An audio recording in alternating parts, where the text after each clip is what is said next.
नमस्कार। आज के एपिसोड में भारतवासियों का पवित्र तीर्थ गंगा सागर की चर्चा करने जा रही हूँ। गंगा सागर जाने के लिए सबसे पहले कलकत्ता जाना होता है।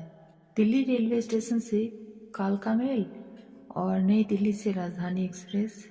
कलकत्ता दिल्ली से लगभग 1450 किलोमीटर है और कलकत्ता से बसें नामखाना जाती हैं जो लगभग 105 किलोमीटर है। और भी कई रास्ते हैं वहाँ तक पहुँचने के लिए। गंगा सागर में ठहरने के लिए बहुत सारी जगह हैं। गंगा सागर में केवल मेले के दिनों में ही 3-4 एकड़ भूमि में दुकानें लगाई जाती हैं। आम दिनों में यहाँ कोई खास रौनक नहीं होती है। दुकान झोपड़ी नुमा केवल बनाई जाती हैं और वातावरण वहाँ का सुनसान होता है, लेकिन प्राकृतिक सौंदर्य देखने योग्य है। यहाँ पर हर वर्ष मकर संक्रांति 14 जनवरी को बहुत बड़ा मेला लगता है और भारत के कोने कोने से श्रद्धालु लोग गंगा सागर में स्नान करने आते हैं। गंगा सागर में स्नान करने का बहुत बड़ा महत्व है। सब तीर्थ बार बार, गंगा सागर एक बार, ऐसी कहावत इस तीर्थ के बारे में कही जाती है।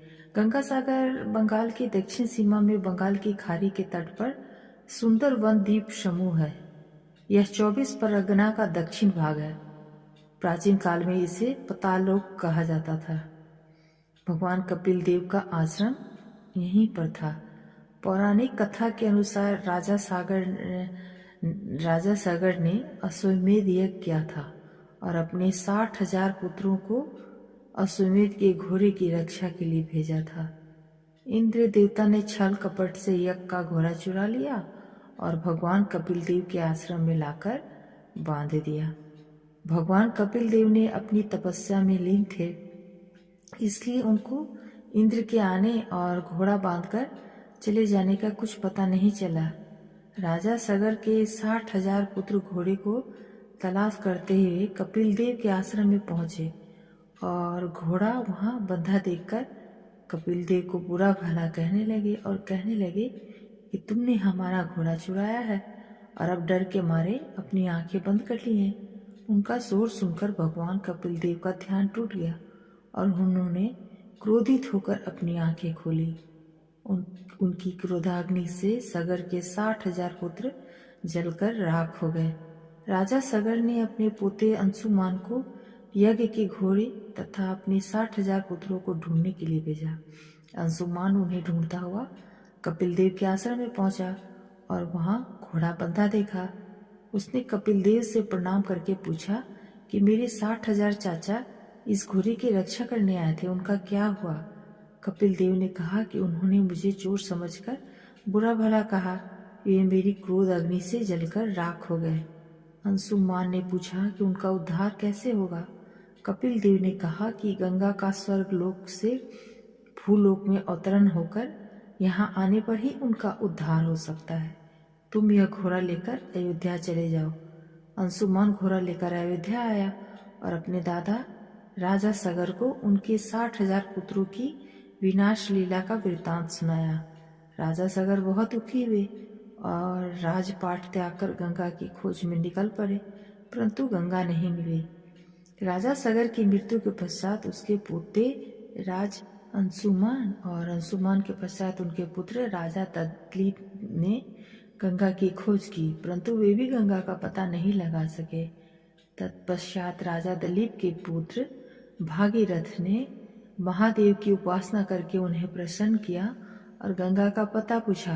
महादेव ने कहा, गंगा जी विष्णु भगवान के आंसुओं से उत्पन्न हुई हैं और ब्रह्मा जी के कमंडल में बंद हैं। तुम गंगा जी को पृथ्वी पर लाने के लिए तपस्या करो। भागीरथ ने गंगा जी की तपस्या की और गंगा जी ने प्रसन्न होकर भागीरथ को दर्शन दिए। भागीरथ ने गंगा को भूलोक में आने के लिए प्रार्थना की। तब गंगा जी का भूलोक में अवतरण हुआ, परंतु गंगा के वेग से पृथ्वी फट जाने के डर से शिव जी ने गंगा को अपने सिर पर उतारा और अपनी जटाओं में समा लिया। गंगा 12 वर्ष तक महादेव की जटाओं में बंद रही। भागीरथ ने महादेव की स्तुति की। महादेव ने भागीरथ को हवा से भी तेज गति का रथ देकर कहा कि तुम आगे आगे अपना रथ दौड़ाओ, गंगा जी तुम्हारे पीछे पीछे आएंगी। यह कहकर महादेव जी ने अपनी जटाओं को निचोड़ दिया और गंगा जी मुक्त होकर भागीरथ के रथ के पीछे दौड़ने लगी। गंगा जी गंगोत्री से पहाड़ों में से होती हुई मैदान में पहले हरिद्वार में आई थी और वहां से वाराणसी होती हुई प्रयाग में आई और वहां से कलकत्ता आई और वहां गंगा का नाम हुगली हो गया। वहां से डायमंड हार्बर होती हुई गंगा सागर में आई और कपिल देव के आश्रम में राजा सगर के 60,000 पुत्रों की भस्मी के ऊपर से बहकर उनका उद्धार किया तथा यहीं पर सागर में समा गई। इसीलिए इसे गंगा सागर कहा जाता है। गंगा सागर में कपिल मुनि का नया मंदिर है जो 1973 में बनाया गया है। मंदिर के बीच में कपिल देव की मूर्ति है। मूर्ति के एक ओर चतुर्भुजी मां गंगा की गोद में राजा भगीरथ की मूर्ति है और दूसरी ओर राजा सगर और हनुमान जी की मूर्तियां हैं। इसके अतिरिक्त यहाँ पर सांख्य योग आचार्य स्वामी कपिलानंद का आश्रम है।